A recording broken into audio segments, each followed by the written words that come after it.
Good morning बच्चों। फिर से स्वागत है आपका जीव विज्ञान की क्लासेज में। देखिए, पीछे हमने जीवाणुजनित रोग कंप्लीट किए थे, उसके बाद में विषाणुजनित रोगों की बात कर रहे थे, जिसमें हमने एड्स कर लिया और पोलियो या बाल पक्षाघात कर लिया। आज हम 3 नंबर रोग की बात करेंगे जो विषाणु द्वारा होता है। 3 नंबर रोग जो है वो है रेबीज। कौन सा रोग है? रेबीज रोग। ठीक है, आज इस रोग की बात करेंगे, क्या होता है, क्या इसके लक्षण होते हैं और किस प्रकार से ये अपना प्रभाव जो है वो दर्शाता है। देखिए प्यारे बच्चों, सबसे पहले तो आपको पता होना चाहिए ये एक विषाणु जनित रोग है। क्योंकि हम विषाणु द्वारा होने वाले रोग ही पढ़ रहे हैं, तो क्या ये एक विषाणु जनित रोग होता है, अर्थात विषाणु द्वारा होने वाला रोग होता है। इस रोग का जो विषाणु होता है जिसके द्वारा रेबीज रोग होता है, वो जो पागल कुत्ते होते हैं, पागल कुत्ते, इसके अलावा बिल्ली, इसके अलावा भेड़िए, इसके अलावा लोमड़ी, बंदर आदि जंतु जो होते हैं पागल, उनकी लार में उपस्थित रहते हैं। उनकी किसमें? जो सालिवेरी होती है, लार में उपस्थित होते हैं। पागल कुत्ता है, बिल्ली है, भेड़िए हैं, लोमड़ी हैं, बंदर हैं, इनकी लार के अंदर ये उपस्थित होते हैं। अर्थात कहने का मतलब ये है, इनमें ये पाए जाते हैं। इस रोग के लक्षणों को प्रकट अगर ऐसा होता है कि किसी स्वस्थ व्यक्ति को ये पागल कुत्ता, बिल्ली या भेड़िया, लोमड़ी, बंदर आदि काट लेते हैं, तो उसकी लक्षण प्रकट होने के कुछ ही देर बाद या कुछ समय बाद क्या है, मृत्यु जो है वो निश्चित होती है। मृत्यु जो है वो क्या होती है? निश्चित होती है। बात करते हैं, इस वायरस को रेबीज विषाणु बोलते हैं। नाम, रोग का नाम यही है, और विषाणु को क्या बोलते हैं? रेबीज विषाणु। तो रेबीज विषाणु द्वारा जो होने वाला रोग है, इसे हम हाइड्रोफोबिया भी बोल सकते हैं। क्या बोल सकते हैं? हाइड्रोफोबिया भी बोल सकते हैं। हाइड्रोफोबिया का अर्थ होता है जल से भय, जल से भय। हाइड्रोफोबिया का अर्थ क्या होता है? जल से भय। अर्थात रेबीज विषाणु द्वारा होने वाला रोग जो हाइड्रोफोबिया है, इसमें रोगी व्यक्ति को जल से क्या लगता है? डर लगता है। पानी से क्या लगता है? डर लगता है। अब इस रोग के लक्षणों की बात कर लेते हैं कि इस रोग के जो लक्षण हैं वो क्या होते हैं। प्यारे बच्चों, रेबीज रोग के लक्षणों की अगर बात करें तो पागल जानवर या कुत्ते के काटने के 4-5 दिन बाद ये लक्षण दिखाई देते हैं। 4 या 5 दिन बाद क्या है, ये लक्षण जो है वो दिखाई देते हैं। काटने के स्थान पे, जहां से पागल कुत्ता या कोई भी अन्य जानवर काटता है, उस काटने वाले स्थान पे सूजन आ जाता है, साथ में वहां दर्द होता है, और साथ में क्या है, कोई पदार्थ जो है वो उस घाव से निकलता है, और उस समय रोगी व्यक्ति को दौरा पड़ता है। क्या पड़ता है? दौरा भी साथ में पड़ता है। 4-5 दिन के बाद लक्षण प्रकट हो जाते हैं। सूजन जिस स्थान पे पागल जानवर ने काटा है, दर्द, तथा वहां से दर्द निकलता है। दर्द पदार्थ पीते समय क्या है? दौरा पड़ता है। रोगी किसी को अपने पास नहीं आने देता। रोगी व्यक्ति जो होता है, जिसमें ये रोग हो चुका है, वो अपने पास में किसी को नहीं आने देता है। ठीक है। 3 नंबर अगर बात करें तो उसके मुख से झाग निकलना शुरू हो जाते हैं। मुख से क्या? झाग निकलते हैं। 4 नंबर अगर बात करें तो उसे पानी से डर लगता है। पानी से क्या लगता है? डर जो है वो लगता है। मुख से झाग निकलते हैं, रोगी अपने आप पास किसी को नहीं आने देता। जहां पे काटा है वहां पे सूजन, दर्द होने लगता है, और मुख से क्या है? झाग, और पानी से उसे क्या लगता है? डर लगने लगता है। ओके, तो ये मुख्य बातें थी इसके लक्षणों की। अब बात करते हैं इसके उपचार की, कि इस रोग का फिर उपचार क्या होगा।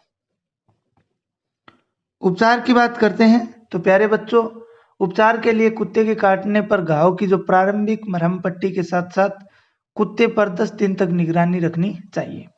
भाई जहां पे कुत्ते ने काटा है, ज्यादातर कुत्ते ही काटते हैं, जहां पे कुत्ते ने काटा है वहां पे हमें मरहम पट्टी और साथ में 10 दिन तक उस कुत्ते पे निगरानी रखनी चाहिए कि वो कुत्ता पागल है या नहीं है। यदि इन 10 दिन के बाद कुत्ता पागल हो जाए अथवा मर जाए तो रोगी के उदर में इस रोग के प्रतिरोधक टीके लगवाने चाहिए। अगर क्या होता है, 10 दिन तक हमें निगरानी क्यों रखनी चाहिए कि अगर कुत्ता मर जाता है या पागल हो जाता है तो तुरंत रोगी के उदर या पेट के अंदर हमें प्रतिरोधक टीके लगवाने चाहिए। क्या लगवाने चाहिए? प्रतिरोधक जो टीके हैं वो लगवाने चाहिए। इस रोग के निदान के लिए एक वैज्ञानिक था जिसका नाम था लुई पास्चर। उन्होंने क्या है, टीके का आविष्कार किया था। क्या नाम था? नोट में बता देता हूं। एक वैज्ञानिक था लुई पास्चर। कौन था? Louis Pasteur. नाम आप लोगों ने सुना है। लुई पास्चर जो था, इन्होंने 1885 में, कब बनाया था? 1885 में टीके का आविष्कार किया था। किस रोग से संबंधित? रेबीज रोग से संबंधित जो है टीके का आविष्कार इन्होंने किया था। अब बात करते हैं, ये जो टीके का आविष्कार हुआ था, ये 14 टीके उदर में 14 दिन तक लगाए जाते हैं। रेबीज रोग के लिए 14 टीके कितने दिन तक लगाए जाते हैं? 14 दिन तक रोगी व्यक्ति के उदर या पेट में लगाए जाते हैं। और आपने सुना भी होगा कि बहुत सारे टीके कुत्ता खाने के बाद लगते हैं, तो वो यही टीके हैं जिनकी खोज लुई पास्चर ने 1885 के अंदर की थी। बहुत अधिक दर्द करते हैं ये टीके, क्योंकि उदर पेशियों के लिए ये टीके होते हैं। कुछ वर्षों पूर्व नए रेबीज टीके की भी खोज हुई है। अब आपने सुना होगा कि 14 टीके नहीं लगते हैं। क्या है? कुछ ही समय पहले और टीके की जो है खोज हुई है।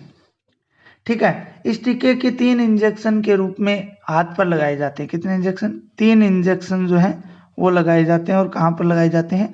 हाथ पर लगाए जाते हैं, उदर पर नहीं लगाए जाते। इसे अगर हम बात करें, इस टीके को क्या बोलते हैं, तो मैं नाम भी बता देता हूं आपको। बोला जाता है मेरीएक्स ह्यूमन डिप्लॉइड कोशिका टीके। मेरीएक्स ह्यूमन डिप्लॉइड कोशिका टीके, जो क्या है, कहाँ लगाए जाते हैं? हाथ पे लगाए जाते हैं और 3 टीके होते हैं। ये टीके सर्वप्रथम 1980 में प्रयोग में आए थे अमेरिका में। कहाँ पे? अमेरिका में प्रयोग में लाए गए थे। और आजकल इनका उपयोग जो है हमारे भारत के अंदर भी किया जाता है। तो प्यारे बच्चों, ये था आपका रेबीज रोग। कौन सा रोग था? रेबीज रोग। रेबीज रोग समझ गए आप? रेबीज विषाणु द्वारा होता है। किसके काटने से होता है? लक्षण प्रकट होने के बाद में इस रोगी व्यक्ति की मृत्यु निश्चित है। लेकिन टीके अगर लगवा दिए जाएं, या तो ये 14 टीके लगते हैं या फिर ये 3 टीके लगते हैं। 14 टीके जो लगते हैं वो उदर पे लगते हैं, और जो 3 टीके जो लगते हैं वो हाथ पे लगते हैं। ज्यादातर आजकल ये 3 टीके लगते हैं जो हाथ पे लगाए जाते हैं, जिससे रेबीज रोग जो है वो खत्म हो जाता है। इसके बाद अगर हम बात करें अगले रोग की, तो अगला रोग है प्यारे बच्चों कनफेड या गलसुआ। कौन सा रोग है? कनफेड या गलसुआ। कनफेड या गलसुआ रोग की बात करते हैं तो ये भी आपको पता ही है किसके द्वारा होता है, जो विषाणु द्वारा ही होता है। बात कर लेते हैं कनफेड या गलसुआ की। 4 नंबर बात कर लेते हैं कनफेड या गलसुआ, या इन्हें मम्स बोलते हैं। क्या बोला जाता है? मम्स जो है वो बोला जाता है। देखिए, कनफेड या गलसुआ की बात करते हैं तो प्यारे बच्चों, ये विषाणु जनित रोग होता ही है। ये तो आपको पता ही है क्या होता है। विषाणु जनित जो रोग है वो तो होता ही होता है। इसके अलावा अगर बात करते हैं तो ये बच्चों में होता है। किस में होता है? बच्चों में होता है। किस में होता है? बच्चों में पाया जाता है। इस रोग का एक दूसरा नाम भी होता है। वो क्या होता है? एपिडेमिक पेरोटिटिस। क्या होता है? एपिडेमिक पेरोटिटिस। क्या बोलते हैं इसको? एपिडेमिक पेरोटिटिस भी इसको बोला जाता है। ये जो है लार ग्रंथियों को प्रभावित करता है। अगर प्रभावित अंग की बात करें तो किसको प्रभावित करता है? लाल ग्रंथि जो होती हैं उनको प्रभावित करता है। किसको प्रभावित करता है? लाल ग्रंथि को प्रभावित करता है। इसके अलावा विशेषकर पेरोटिड ग्रंथि फूल जाती है। इस रोग से क्या होता है? जो पेरोटिड ग्रंथि जो होती है वो क्या हो जाती है? फूल जाती है। क्या हो जाती है? फूल जाती है। ओके। इसके अलावा भोजन निगलने में असुविधा रहती है। जब भोजन खाते हैं तो उसे निगलने में क्या रहती है? असुविधा जो है वो रहती है। अब बात कर लेते हैं लक्षणों की। लक्षण देखिए इस रोग के क्या होते हैं। ये रोग होने पे जो रोगी होता है उसको जो है ठंड ज्यादा लगती है। क्या लगती है? ठंड जो है वो ज्यादा लगती है। रोगी व्यक्ति को क्या लगती है? ठंड जो है वो ज्यादा लगती है तथा साथ में तेज बुखार भी हो जाता है। साथ में तेज क्या हो जाता है? बुखार भी हो जाता है। सिर एवं कान के पीछे वाले भाग एवं गले में दर्द होने लगता है। सिर, कान व गले, इन भागों में क्या है? दर्द होने लगता है। इन भागों में क्या होने लगता है? दर्द होने लगता है। वयस्क व्यक्ति में इस रोग के दौरान वर्षण जो है वो सामान्य से अधिक बड़े हो जाते हैं। अगर वयस्क व्यक्ति में होता है तो वर्षण जो है वो क्या हो जाते हैं? सामान्य आकार से जो है वो बड़े हो जाते हैं। तथा जो वीर्य होता है उसमें स्पर्म या शुक्राणु जो होते हैं उनकी कमी भी हो जाती है। वीर्य में शुक्राणु की क्या हो जाती है? कमी हो जाती है। रोगी को तेज ठंड, तेज बुखार, सिर व कान, पीछे वाले भाग, गले में दर्द, वर्षण सामान्यतः क्या हो जाते हैं? बड़े हो जाते हैं। और वीर्य जो होता है उसमें स्पर्म की क्या हो जाती है? कमी जो है वो हो जाती है। क्या हो जाती है? कमी हो जाती है। ये लक्षण है। रोग से बचने के लिए अगर हम बात करें तो जो रोगी व्यक्ति है उसके संपर्क से हमें बचना चाहिए। संपर्क से हमें क्या करना चाहिए?